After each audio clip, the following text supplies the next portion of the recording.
CityCast Portland's 503-Day Block Party is almost here. It's happening on Saturday, May 3rd in downtown Portland's Ankeny Alley and Southwest 3rd Ave. The party is starting at 1 p.m. and will have swag bags for the first 100 people filled with freebies from our amazing sponsors. And you can now enter to join the Portland Icons Costume Contest. That's where you dress up as the most iconic Portland person, place, or thing, and you get a chance at winning prizes and our collective admiration. If singing is more your thing, we'll have live band karaoke, which is open to all, but we did book some special guests. Also, we're making all of this official. City leaders are joining us at 5:03 p.m. with an official 503-Day proclamation, so you'll get to witness 503-Day becoming a totally real holiday, all while sipping on a local Oregon brew in front of the outdoor beer garden. Best of all, it's totally free. Sign up for the costume contest and find more information at our website,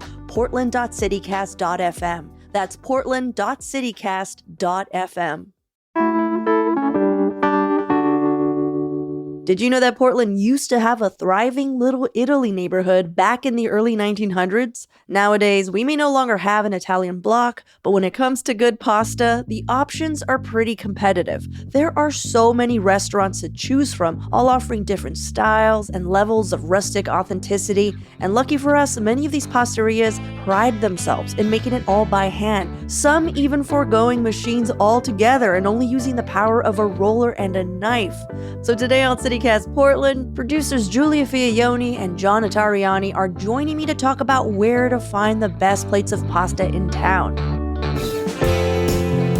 It's Tuesday, April 22nd. I'm Claudia Meza, and this is what Portland's talking about.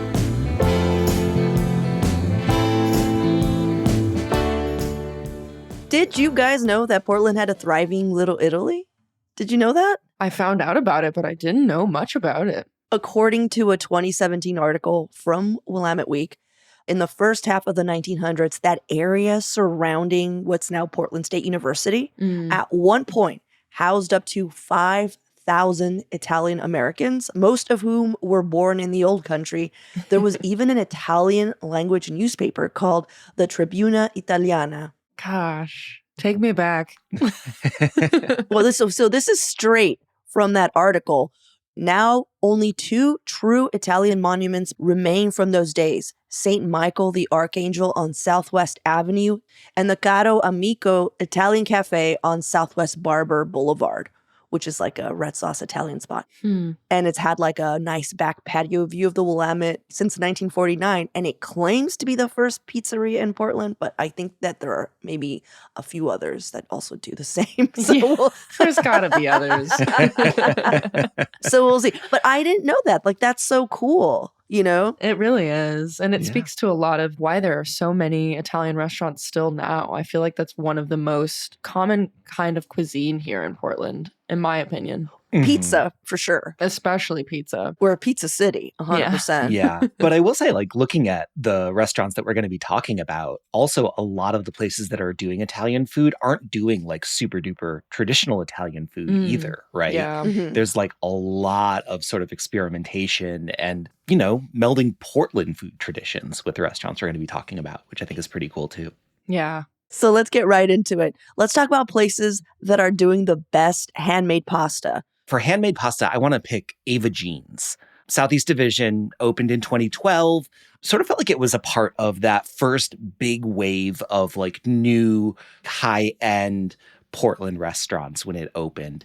Made a big splash, closed for a couple years during COVID, but now they're back and serving all of their delicious food. They do a ton of house-made pasta, sort of Roman inspired, but like very Pacific Northwest style, a lot of seasonality, a lot of freshness. I was just looking at their menu. They have a spaghetti right now with black trumpet, lion's mane, and mayaki mushrooms on it. You know, and like so much of what they're doing, and I think so much of what is special about that restaurant is the seasonality. And the chef, Josh McFadden, who opened it, is also really well known for his 6 Seasons cookbook. Do you guys know this? Oh, I own that. Yeah. Do you, I Giulia? didn't realize. That's amazing. Yeah, that's the Ava Jean's guy. And it's all about like cooking with vegetables. It's not even amazing. about pasta Yeah. in particular. But like, yeah, they've just got like a really great thing going. And they have a pasta club where you can get kits with house-made pasta That's every so cool. month and take it and cook it at home if you want. Awesome. Yeah, what about you, Giulia? So speaking of unexpected picks, or I guess like an unexpected approach to Italian cuisine and homemade pasta, my pick is Giulia, which is breaking the rules here, not entirely classically Italian. I do want to say, though, Giulia, if you follow the history of pasta, it did come from Asia. Yeah. China specifically. I mean, So sure. I think you're going Yes. to the root of the matter here. Maybe then especially traditional. Yeah. But it's located in the Hollywood district right off of Sandy Boulevard. And the concept of the restaurant are dishes inspired by first-generation American immigrants, which is relatable to my family line. I have a lot of folks that immigrated first to Canada and then to the US to bring their cooking as well. So some of these concepts of like, this is slightly this and also slightly that is fun for me. Mhm. And honestly, this is a spot that I've heard our newsletter writer, Rachel, speak about so much. And she had talked about that she ate some of the best pasta that she had in all of last year at Giulia. And then the dish that she ate was a very simple, traditional Italian dish of rigatoni with red sauce. And she talks about it all the time. I wish I could have tried it myself, but their menu rotates a lot. So I'll speak a little bit about what I ate last time I was there. And it was this radiatori pasta with a creamy light sauce with cilantro. And the best part was fried chicken skin. So every bite that you had like this softness of the actual pasta, but then the crispiness of this chicken skin. And for some reason, it just like hit so hard. And those are the kinds of dishes that you can kind of expect to walk into, something that's a little bit of something familiar, but also something totally new. And the rest of their menu is also super adventurous in all these different ways that are simple, but also really memorable. Also, last time I was there, I had a banana cream creme brulee, and I was there with a friend who was visiting from out of town, and they enjoyed it so much that they went back the next day and ordered 2 creme brulees for themselves. That's so funny. And that was it. A full creme brulee dinner. That did it for them. Yeah, so mine is like, I feel like there's no drum roll needed because I know you two know me very well, and maybe our longtime listeners probably know what I'm going to say. And they're just like, Claudia's going to freaking say, yeah, it's pastificio d'oro. The pastaria that is literally, I think I've counted it, maybe 40 steps away from where I live. That's so good. But it's not just because they're there and I don't like leaving my area. It really is more, it's delicious. And at one point, it was like such a hot spot that they would sell out by like 6. They open up at 5. That line around the corner too. It's wild. Yeah, it's crazy. So what's nice now is that in time for this beautiful weather, because I think that's the best time for me personally to visit pastificios when I eat there the most often, is because they have this really sweet outdoor covered area that kind of like is connected to this really good cocktail spot called Garrison, and you can eat inside the restaurant, you can eat outside, you could eat inside Garrison. I really like that melding of space. And right now, most people are going to be able to get a table. It seems like, you know, they got that initial rush of people just being like, what is this all about? Everyone's writing about them. And then they're just like, yeah, that's in St. John's. Leave it to the locals. Yeah. So it's back to the locals. So if you had been curious about pastificio d'oro, swing on down. Chase makes all of this pasta by himself. Occasionally his partner, occasionally Maggie, who, by the way, has an amazing salad. It's literally called Maggie's salad. Helps out and makes these really amazing, they're called Amalfi little dumplings. And again, I think something like similar to what John said, this is very like Roman, Northern Italy style. This is what he does, you know? Yeah, that place is incredible. I would have picked that spot for all of these categories, but I knew it would have taken away that opportunity for you to talk about it, Claudia. All right. Well, let's take a quick break here. And when we come back, let's talk about sauce.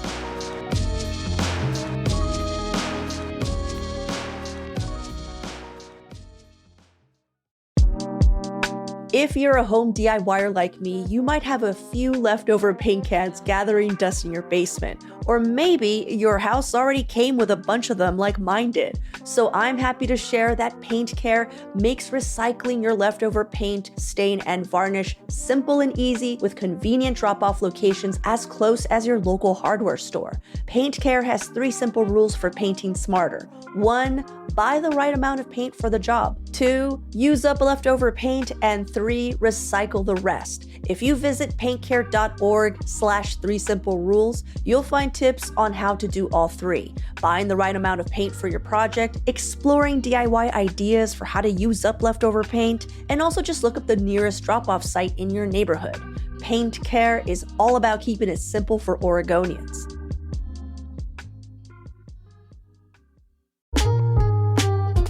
So here's a tip. The number one thing that your mom probably wants is a phone call from you. So this Mother's Day, you can give her a phone call, of course, and give her an Aura digital picture frame. So my mom lives across the country, and a big way that we keep in touch is through sharing photographs. I'm constantly sending her photos of activities that I'm doing, like my team at the Lads 500 bike relay the other week. Yeah, she got those photos. Aura Frames was named the best digital photo frame by Wirecutter, so you can use one to keep in touch with your mom too, right from your phone. Aura has a great deal going for Mother's Day. For a limited time, CityCast listeners can save on the perfect gift by visiting auraframes.com to get $35 off plus free shipping on their best-selling Carver mat frame. That's auraframes.com. Promo code CityCast. Support the show by mentioning us at checkout. Terms and conditions apply.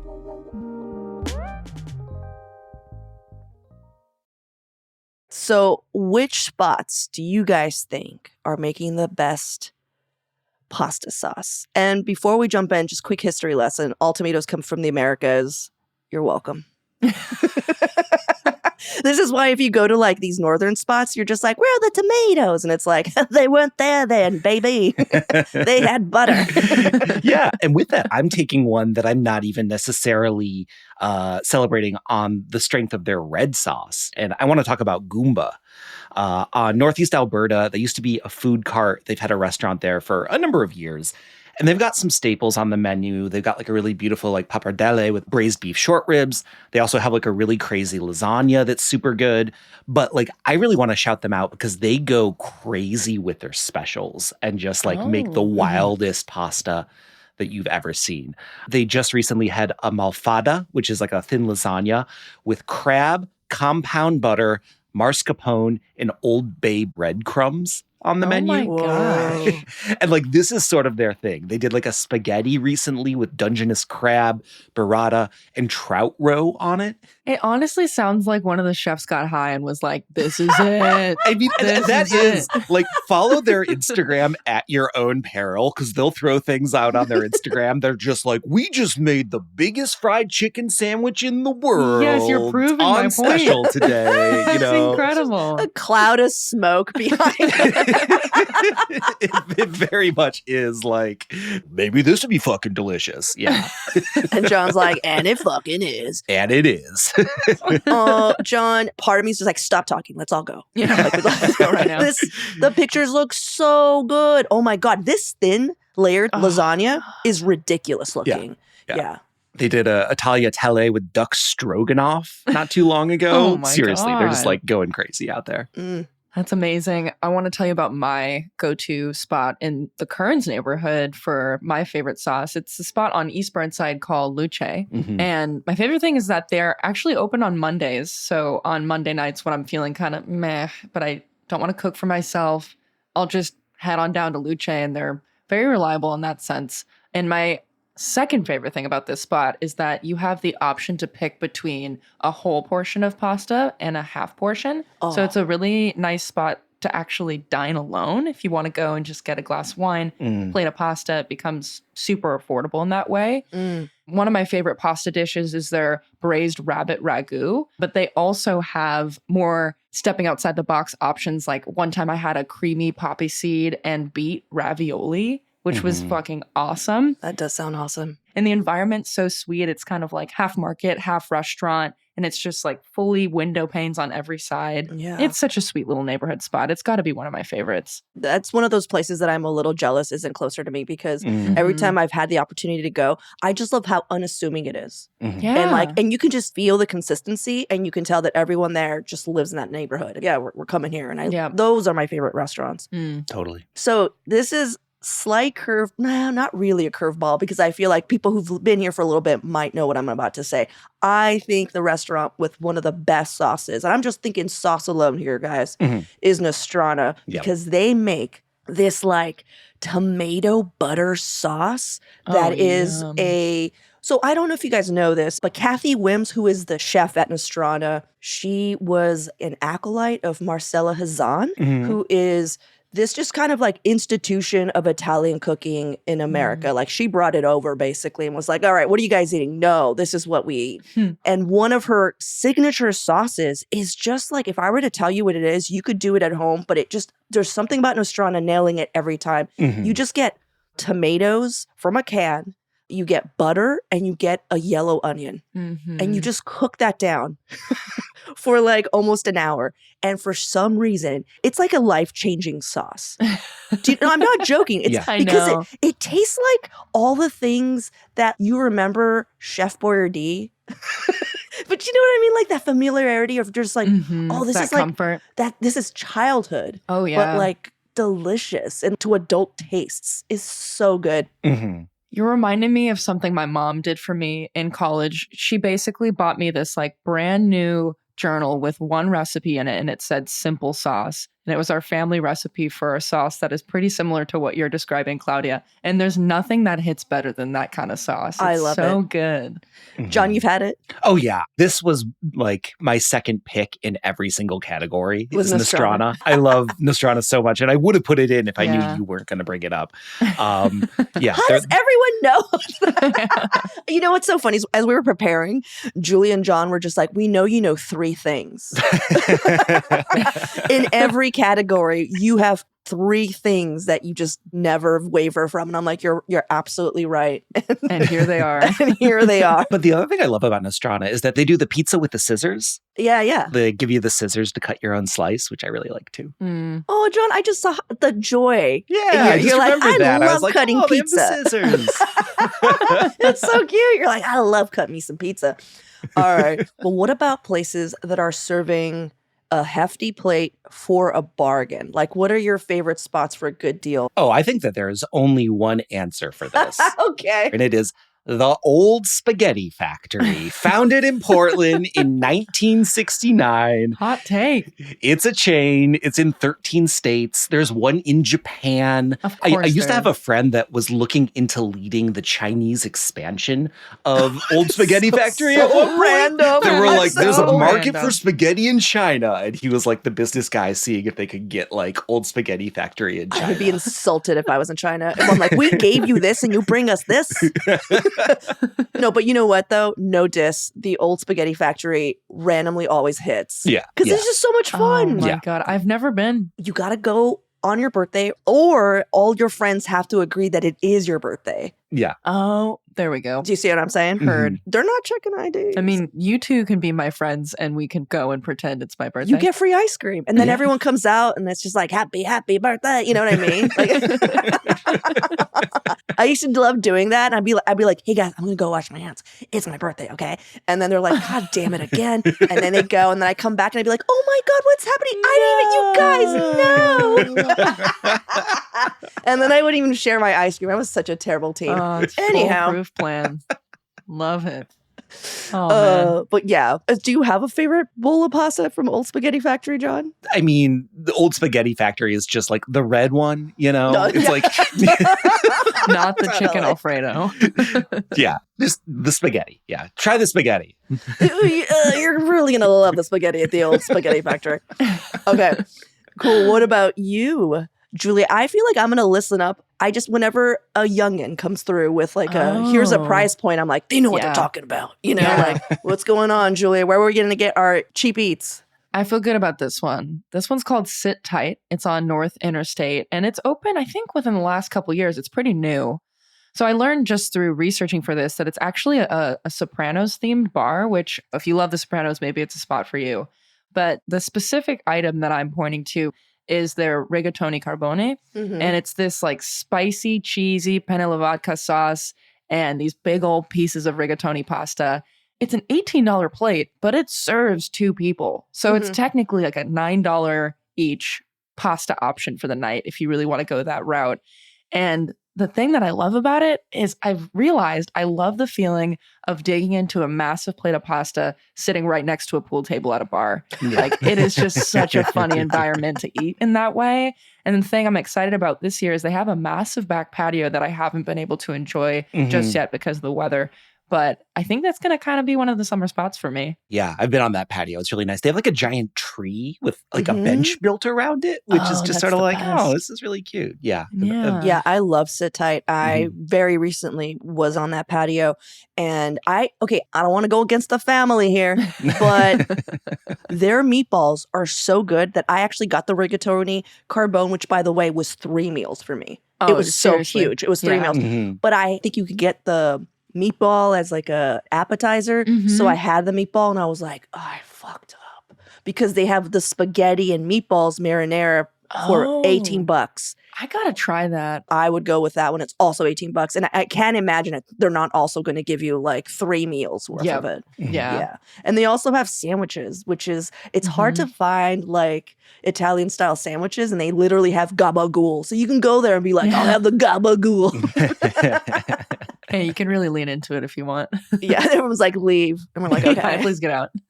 Well, mine, I actually had to go back to my youth and go, where was I eating cheap pasta? Now I remember the By and By has a $12 bowl of vegan meatball spaghetti pasta, and I think it hits every time. You might have to ask for a little hot sauce because I like spicy. Yeah. You know, put some extra red pepper in there, but it's so good. It's so cheap. And I'm a basic bee. I love meatballs and spaghetti. The By and By serving 20-somethings since, like 2007, Yeah. right? Seriously. Generations of wayward post-adolescents have been raised on the food at the By and By. There's also Campagna. This is a pick from one of our food contributors, Brooke Jackson Glidden. She's always talking about how if you go there for happy hour, it's like $10 cheaper for a plate of pasta there. So that's just a heads up on that if you want homemade pasta. Heck yeah. God, that's such a good pick. Well, let's take a quick break here. And when we come back, drum roll, it's going to be our all-around favorite place.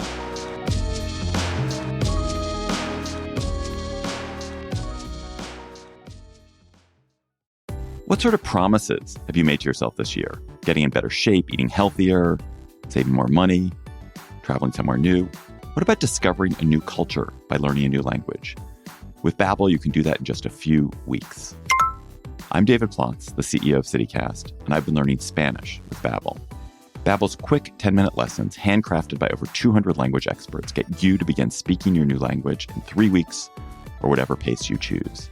And because conversing is the key to really understanding each other in new languages, Babbel is designed using practical, real-world conversations. The Spanish I learned on Babbel really helped me on a recent trip to Mexico City, ordering in restaurants, shopping at the textile market, cheering on at the Lucha Libre, and I've been keeping it up since I got home. You're a podcast listener. I know that because you're listening here. I bet you'll love Babbel's new podcasts. On Eavesdrop in Espanol, which I listen to, you get to listen to a real conversation, then have the teacher host explain back to you. Then you listen again and catch everything. And you can even read along in the transcript. It's a really fun and effective way to learn. Let's get more of you talking in a new language.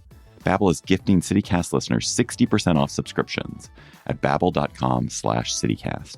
Get up to 60% off at babbel.com/CityCast. Spelled BABBEL.com/CityCast. Babbel.com/CityCast. Rules and restrictions may apply. Hey, CityCast. According to me and my calculator, you will spend more time this week between the sheets than you will at work.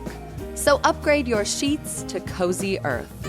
Luxury starts where you rest. I start my evening in buttery, soft, Cozy Earth bamboo pajamas, Then I dip into a Cozy Earth bamboo sheet set. They are silky and temperature regulating. Forget the 9 to 5. Prioritize your 5 to 9. Cozy Earth products will transform those hours into a sanctuary, and they take comfort seriously with a 100-night sleep trial and a 10-year warranty. Luxury should not be out of reach, so Cozy Earth is giving CityCast listeners 40% off their best-selling sheets, towels, pajamas, and more. Visit CozyEarth.com and use the code CozyPortland for 40% off, because you deserve a great night's sleep, and sanctuary awaits at Cozy Earth. All right, guys. Sophie's choice. You're going to have to pick just one. I wonder if anyone's actually seen that movie, because it's like, once you see that movie, you're just like, why would you bring that up? But I literally thought you were invoking Sophie Peel, and I got really confused for a minute. I'm like, Sophie Peel, City Hall reporter of Willamette Week's choice. pasta aficionado. Oh my God. And I've just had her here. She's like, hey guys, so this is my choice. What are you doing at Claudia's apartment, Sophie? And we're like, we just hang out. All right. So anyhow, you have to pick the best pasta all around. It could be something you mentioned. It could be something that you didn't mention. Which one would it be? So I'm stepping out with a new pick, mostly just because I wanted to talk up how much I like this restaurant. And this is one that I know that you guys like too. Cafe Ollie on Northeast MLK. Cafe Ollie is just like such a special little restaurant. Like, is this a pasta place? They do so much. They're a bakery. They're a breakfast cafe. They're really well known for their pizzas. But they do have great pasta, and they make it by hand every single day. And they have like really beautiful like seasonal vegetable choices with them. Yeah. I was just looking at their website the other day, and like, here's what they're serving right now. Pappardelle with pancetta, spring onions, pea shoots, and creme fraiche, which is just like beautiful for the season. And they're serving a savory asparagus cannelloni with allium and herb salad and pistachio. Super, super seasonal, deeply intentional about sustainability, both in like the way that they prepare food and the way they run their business. And it's just somewhere you can go for pretty much any meal at any time of the day. And their pasta is indeed excellent as well. So yeah, that's my pick. Nice. God, every time I've been to Cafe Oli, I've always left feeling like that was the best. That was so tasty. Especially their pizza too. Like they have that one just plain red sauce pizza with a big old slab of burrata on top, and you can add anchovies to it. So simple, but just so tasty. Yeah. Their bread's really good. I mean, they're also known as like being a bakery, and they actually provide the bread to pastificio d'oro. So that's how every time I go there, I'm always eating. Yeah, it's like the plate stopper is what they sell. Yeah, and that's Cafe Oli bread. It's very good. What about you, Giulia? Speaking of pastificio d'oro, Fuck you. I'm sorry. She snatched it from you, I Claudia. didn't have it you. at the top, but I'm going to close out with it. Dare you? So to bring it back up again, I will say the best way to experience pastificio d'oro is to go with a friend who also loves Italian food and just order one of everything on the menu. They have a new menu every week. They have 2 different types of pastas usually every time, so you're going to want to try both. And it's the perfect portion sizing just to share with one other person. And then you have this experience of being like, yeah, I'll get one of everything. You don't even have to think about it. You feel kind of fancy. They take care of you. It's the best. Yeah, they have a small enough menu you can do that. Well, I had a feeling, Giulia, that you were going to steal my literally only choice. So Sorry.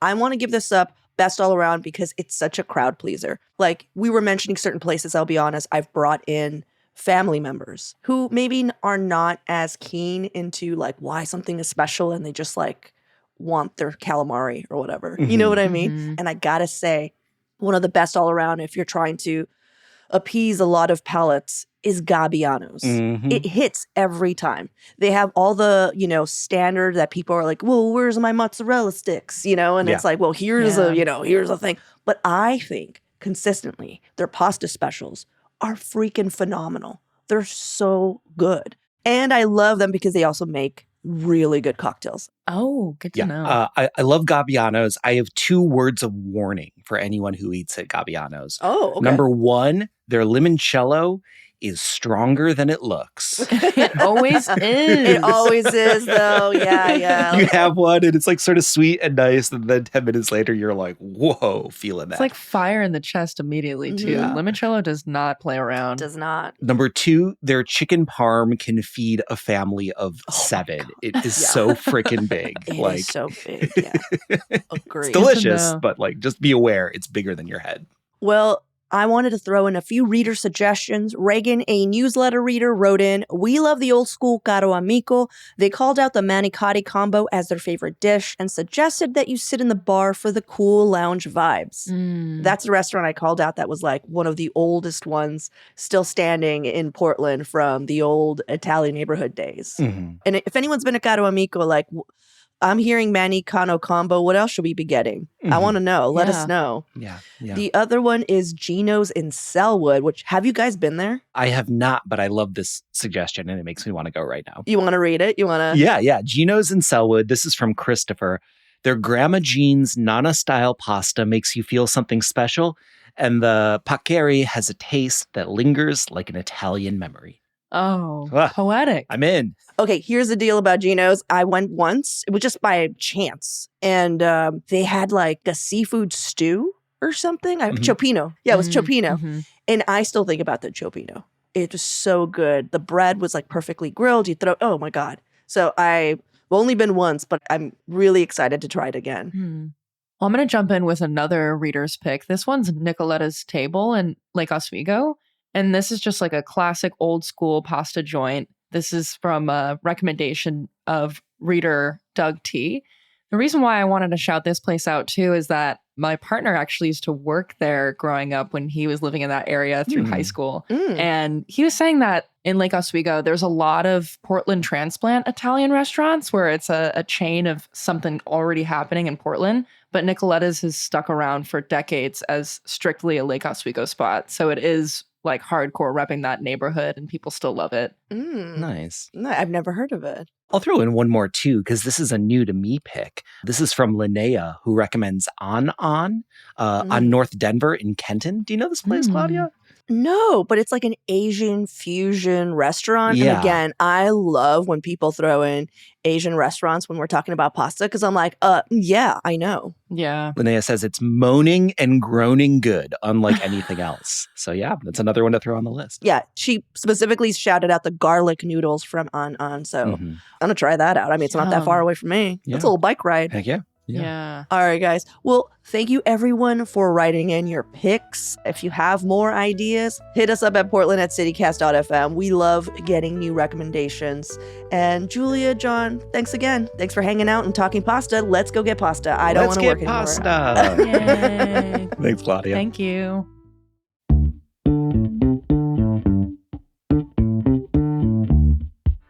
Well, that's all for today here on CityCast Portland. Thanks so much for listening.